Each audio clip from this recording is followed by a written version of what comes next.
Day 10, Duval's dress shop. Begin. Some ghosts don't haunt graveyards. They hunt the hems of gowns, buttons of blouses, the seams of secrets, stitched too tightly to breathe. There's a little shop on the corner of Charlemagne Street in St. Rosalie, barely a blink of a town near the Louisiana Bayou. Sits crooked on its foundation now, like it's bowing from the weight of time. But if you squint, you can still make out the lettering on the frosted glass door.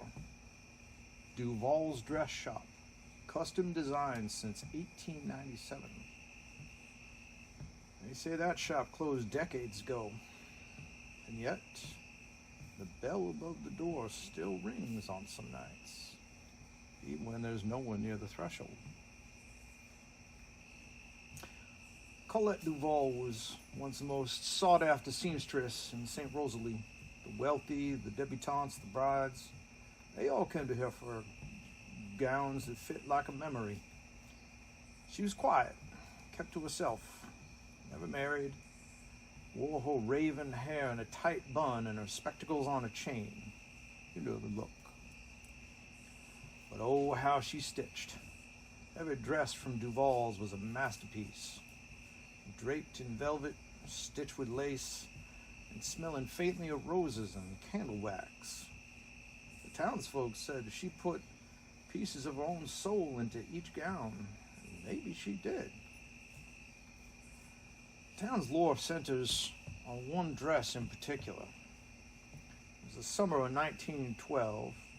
A girl named Eloise Moreau, young, shy, and sweet as sugar, was getting married to a man from New Orleans. And she brought Colette a swatch of blush silk and said, "Make me look like the garden at dusk." Now, Colette worked night and day on that gown.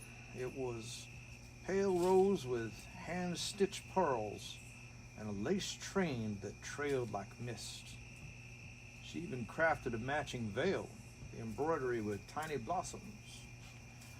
But Eloise never wore it. 2 days before the wedding, she vanished. Some say she ran away. Others whisper darker things. Her fiancé left town. Her family moved away. And Colette? Well, she folded the blush wedding dress carefully and placed it in the back room. She never took another commission after that. But she never stopped sewing either. Neighbors reported hearing the machine humming late into the night, lighting on in the back window, and sound of scissors on a woman humming. And no one ever saw Colette again. Not in church, not in town, not even at the grocer's. When she stopped answering the door, they assumed that she died. But no body was ever found. And the shop? Well, it was locked. Not boarded up, just closed. And that little brass bell above the door, well, it still rings sometimes. In the 1970s, a girl named Justine was hitchhiking through the South, running from something she wouldn't talk about. One rainy evening, she found herself in St. Rosalie, soaked to the bone. She saw the dress shop and ducked inside to escape the storm. She swore the shop was lit by candles, that the shelves were lined with gowns in every shade of red and pink, and that behind the counter stood an older woman in a high-collared dress and wire spectacles. The woman never spoke, just gestured for her to come in, offered her for some dry clothes and a cup of rose tea. When Justine woke the next morning, she was lying on a chaise in an empty room. Wasn't no tea, and wasn't no woman. But on the table next to her was a gown, velvet burgundy. Her size exactly, with her name embroidered on the hem. More stories followed. Local teenager dared his friends to break into the shop, claimed he found a room full of mirrors and mannequins wearing antique dresses. But when he turned to leave, he saw himself in the mirror, wearing a dress, not his own clothes. But it stopped being funny when he found that his lips were stitched shut with fine pink thread in the reflection, and the reflection cried, even though he did not. He fled and refused to ever speak of it again. The others thought he was lying until one of the girls went in weeks later. She came back wearing gloves that she didn't own. And her palms were scarred like she'd been burned by a steam iron. In the 90s, the town tried to tear the building down. Developers wanted a coffee shop. We need another one of those, don't we? The night before demolition, the backhoe engine caught fire without cause. Twice. A third time, the bulldoze operator quit mid-job. Said he saw someone watching him from the second-story window. A woman holding up a lace veil with both hands. She vanished before he could call out. When he entered the shop the next day out of sheer stubbornness, he swore he saw an unfinished dress on the sewing machine, the needle still warm. Now, visitors who pass the old storefront today say it's almost feels just a little too cold on that corner, even for July. Some swear they see candlelight flickering at dusk and a figure in a long dress moving behind the frosted glass. The florist once left a rose on the doorstep, and the next morning it was gone. But in its place, a button, a blush button, blush pink, with a single drop of dried red wax on it, like sealing a love letter that was never sent.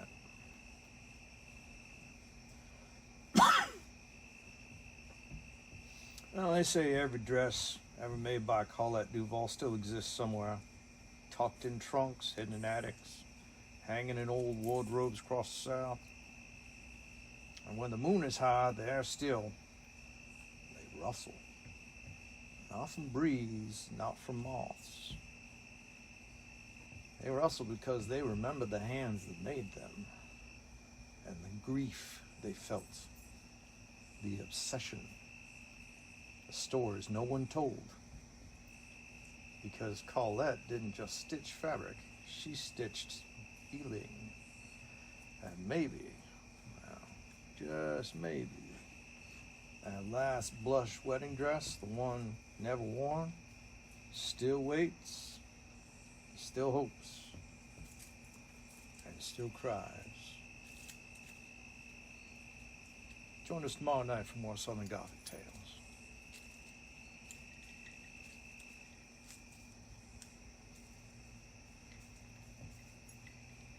And cut. Okay, I'm going to send this to her as one big file. Okay. So you'll just move right into the next one. Right. It's easier than uploading a whole bunch of little ones. Day 11, the Moon River Phantom. Begin. Well, they say the river never forgets. And in Savannah, where the Spanish moss hangs like lace and the breeze smells of salt and jasmine, our river remembers everything. Moon River, they call it. Not just a name, it's a lullaby, or a whispered warning. A place where the living dare not look too long because someone may be looking back. No one knows exactly when the legend began, but generations have spoken of a woman, elegant, alone, seen drifting near the old River Street docks when the fog rolls in and the moon hangs low. She's always in silhouette and always silent and always watching the water. Fishermen, night watchmen, wandering souls alike have spotted her. sometimes standing beneath a flickering lamppost, other times gliding over a stone walkway like mist on a mirror. But by the time anyone gets close, she vanishes, and the fog thickens where she was. Some say she was a bride waiting for her husband's return from the sea, a naval officer lost in a storm whose body was never found. Others claim she was a chanteuse, a jazz singer who walked into the river one midnight after her final performance, her voice swallowed by grief and the tide. But the most whispered tale, that's the story of Eleanor Finch. Eleanor was a quiet girl from a prominent family, raised in a fine home near Oglethorpe Square with ivy on the glass and piano lessons on Tuesdays. She was known for her pale green eyes and raven dark hair, which she always wore pinned up with a teal ribbon. At 19, she fell in love with a poet named Samuel Marsh. He was older, he was unconventional, wrote verses about the moon and the ache of longing. They'd meet beneath the oak tree near the river and exchange folded notes instead of kisses. Probably exchanged a few of those too, but who am I to say? One night, he promised to leave town and find success. Said he'd return for her when his name was known. He left at dawn. She waited. Weeks turned into months, and then years, as they do. And then one night, Eleanor, dressed in her finest gown, soft gray silk with navy embroidery, walked alone down to the docks. She clutched a letter in her hand, unsent, unsealed. The wind picked up, and she just disappeared. The next morning, a boatman found a piece of parchment stuck to the dock post, still damp, but still legible. The ink ran in place, but what remained read, "If the river sees you, tell it I still wait." Well, that's when the sightings began. Since then, she's been seen near the eastern end of River Street, always at night, always where the moonlight reflects silver on the water. Some say she hums, a tune no one can name but somehow they recognize. Tourists have snapped photos with strange shapes in the mist, like a figure just out of focus, with a glint of a teal ribbon. One woman claimed her necklace unlatched itself while she stood near the river's edge, landing softly in her hand like it was a gift. She swore as she felt a breeze and heard the words, "He never came back." In 1983, a traveling psychic set up a table near those docks during the fall festival. She offered readings under a canvas tent lit with lanterns. I guess it was for the mood. Well, that night, she gave a reading to a woman with teal eyes who never spoke a word. The psychic said her cards went cold. She drew the Queen of Cups, then the moon, then the lovers reversed. And when she looked up, her client was gone. The chair was still warm. And beside the table, a single gray silk glove. Locals say on full moon nights, if you toss something precious into the river, a ring, a locket, a promise, it might wash back ashore with something else, like a button or a note, or faint perfume that smells of old books and violets. One fisherman swore he caught a bundle of fabric in his net. When he unwrapped it, he found part of a gray dress, hand-stitched with navy threading and a tiny label that read, "For Eleanor." If you're ever in Savannah, walk River Street at night. Wait for the fog. Listen for the piano. And if you see a woman standing near the dock, don't follow her. Unless you're ready to remember every letter you ever sent. Because the Moon River Phantom isn't cruel. She's just lonely. And the river? Well, that still carries her story. One ripple at a time. Join us here tomorrow night for more Southern Gothic Tales.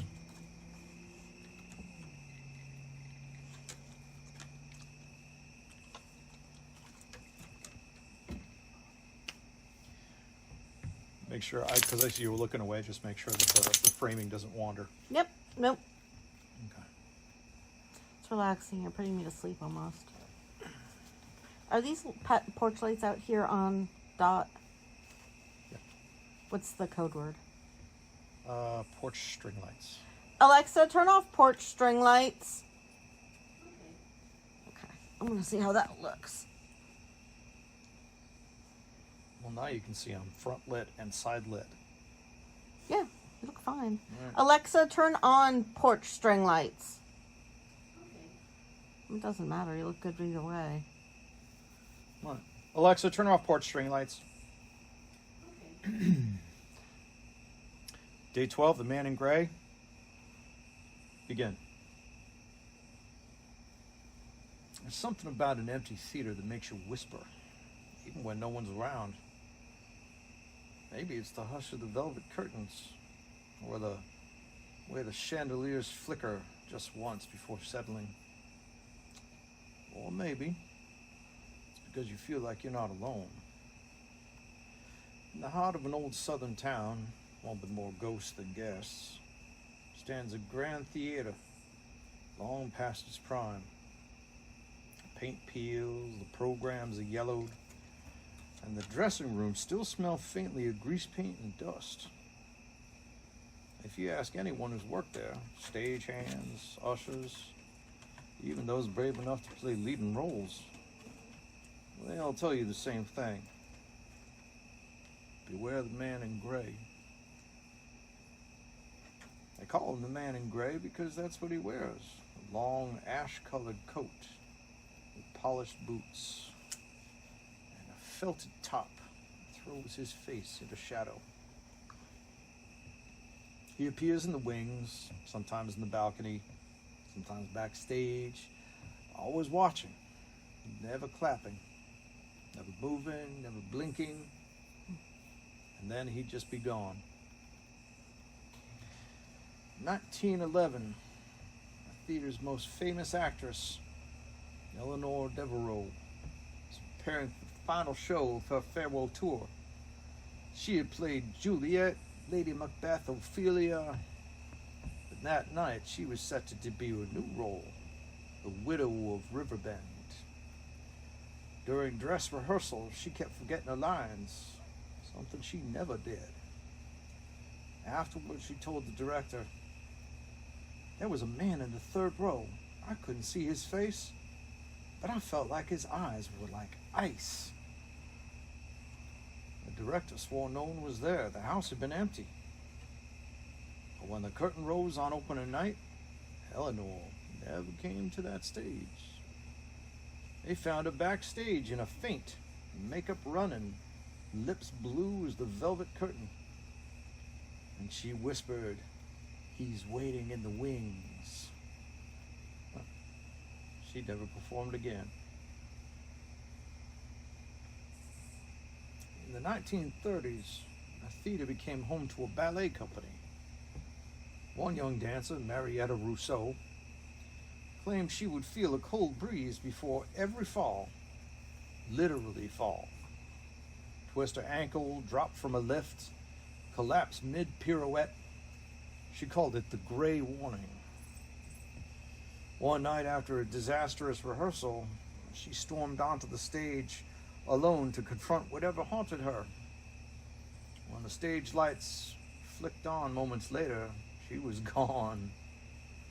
They found her pointe shoes placed perfectly at center stage and a gray hat beside them. Stage mirrors, those famous vanities with light bulbs circling the edges. Now, they're the best way to catch a glimpse of him. Actors have seen him pass behind them while applying lipstick. Makeup artists say their powders shift as if brushed by invisible hands.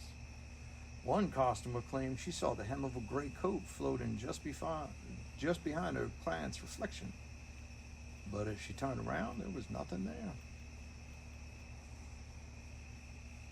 there. Years later, during renovations, workers found an old journal hidden under the stage floor, tucked beneath a trap door long nailed shut. The writing was elegant and precise, and male. It belonged to a man named Ellis Rainier, a playwright who'd once funded the theater's construction with the hopes of starring in his own tragic masterpiece. But Ellis was never cast, never applauded, never seen as more than the money man. His final journal entry read, "They won't let me be the star, but I'll haunt every role they try to play." They say he took his own life beneath that stage. And ever since, no actor's ever left that stage without feeling eyes on him. Multiple directors have paused rehearsals because of clapping, slow, deliberate clapping that seems to come from an empty balcony. Lighting techs have watched spotlights flicker toward the wings, even when no one is there. And audiences? Some swear they'd see a man in a gray outfit, gray suit, seated in the back row, only to vanish before the final bow. In 2007, a local college production rented the theater for a one-week run of The Crucible. A freshman actor says he saw a costume on a hanger that wasn't part of the wardrobe. It was a gray coat, long and dusty, old-fashioned. Thinking it was a leftover prop, she went to put it away, only for it to vanish in her hands. She refused to go on stage that night. And they say the show must go on. Now, they say if you're ever left alone in the theater, after the final call, after the stage has gone dark, and you speak the words, "Ellis Rainier, take your bow," you might hear the faint creak of footsteps, the rustle of a coat, a whisper from the balcony, or worse, a warm breath on your neck when no one's standing behind you. But you best not turn around, because once you see him, you will always see him. In the wings, in the mirror, in the shadows between the lines.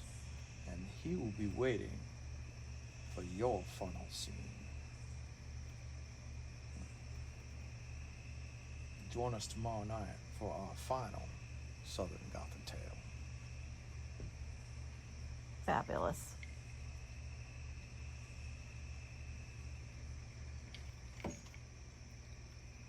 Sorry, I said fabulous too quickly before you took your drink. A little bit.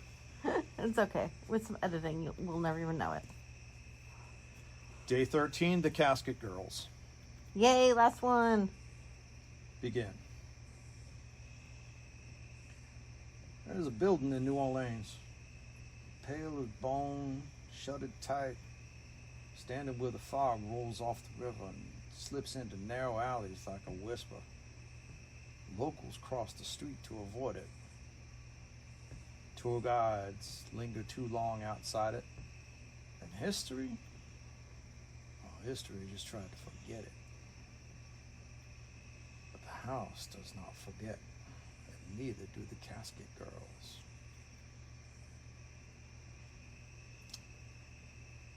It began when the nuns sent for wives. That's how they phrased it, at least. Wives for the colonists. Young women from France, orphans, most of them, desperate for a new beginning. They arrived by a ship, pale and quiet, each one carrying a single trunk, but not like any trunk you're imagining. Oh, these were long, narrow boxes, curved at the top. They looked suspiciously like coffins. Now, the locals whispered behind lace fans in market stalls. Why do these girls never speak? Why do their trunks smell of damp earth? And why, after they arrived, did the deaths begin? Well, first it was animals, barn cats drained dry, chickens with clean necks, no struggle. Then children caught fevers that wouldn't break. Healthy men collapsed after walking past the convent gates. Yeah, doctors called it swamp sickness. The priests called it the devil's work. But the servants, the flower sellers, the women who knew things, they called it what it was. Les filles à la cassette. The Casket Girls. They never left the convent. They were rarely seen during the day. And when the storms came, the shutter of their floor was sealed with nails from the inside. One rainy night, a watchman was posted outside the convent. He swore he heard the soft singing of girls and the dragging of something heavy across the wood. So he knocked on the door, but there was no answer. He circled the building, nothing. But when he looked up, just once, he saw a pale face up at the third floor window. A girl staring out. No candle, no expression. And behind her, a row of empty caskets. The next morning, he was found unconscious. His body lipped, teeth shattered, fingernails blackened. He never spoke again. Even today, the third floor of that old Ursuline convent is nailed shut. Ain't no tours, ain't no photos, ain't no windows open either. And the rumor, well, the nuns didn't send the girls to be married. They sent them to be contained, exiled from France. Too dangerous to keep. Not quite alive, but not quite dead either. Some say what you're thinking, that they was vampires. Others say witches. But those who felt the heavy stillness around that building, they just called them haints, the restless ones.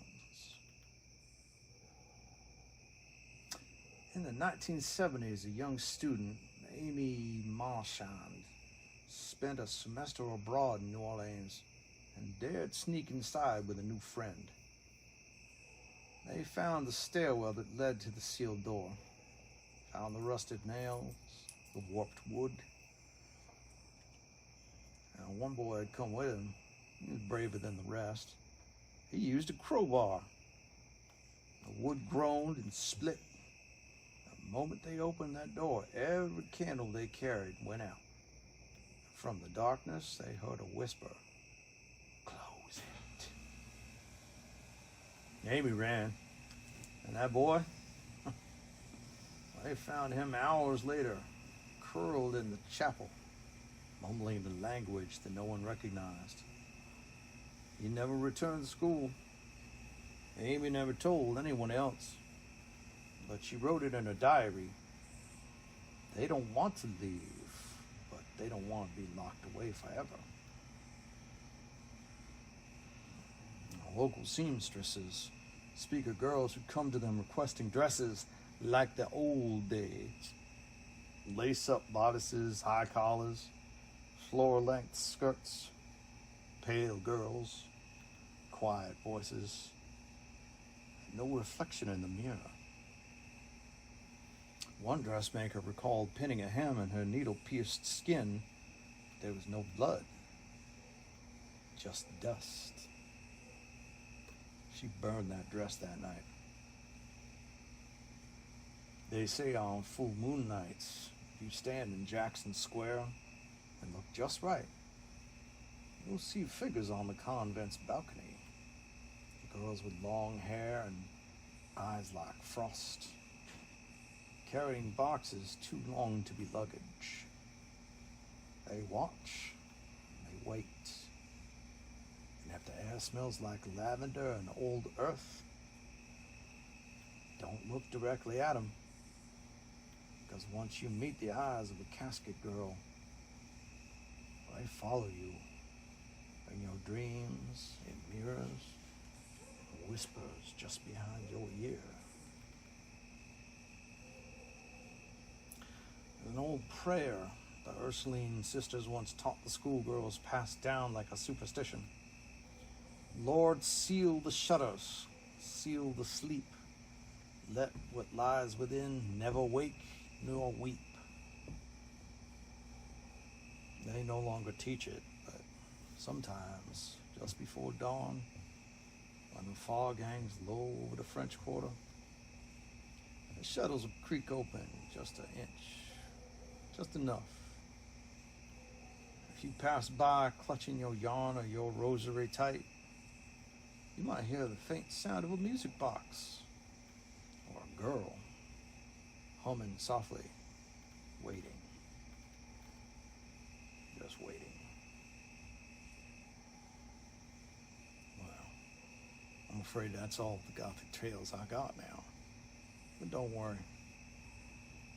The South remembers, and I'm sure it can come up with some new ones. Just you wait. Good night for now. Okay, everyone, we are back with the final day of Southern Skeins Gothic Tales Halloween Countdown. Are we ready? Have you enjoyed these last 13 days of spooky porch stories, talking about all the mysterious tales of the South, from Savannah all the way over to the bayous? Let's see, today's our last installment. So here we are with the inspiration for day 13, the Casket Girls of New Orleans. In the 1700s, French girls arrived in New Orleans with casket-shaped chests said to hold their belongings. But locals whispered they brought something more sinister, and that the convent they entered still echoes with strange cries. Day 13's inspiration. And now let's see. What do you guys think? This is a deep raven black color, because if you're talking about caskets, you need something especially sinister, and the convent still echoes with strange cries. We needed something deep and dark and black and mysterious with some depth. What do y'all think? There we go. That is our 13 days of Southern Gothic Tales Advent. I hope you've enjoyed it as much as I have. Thanks so much, everybody.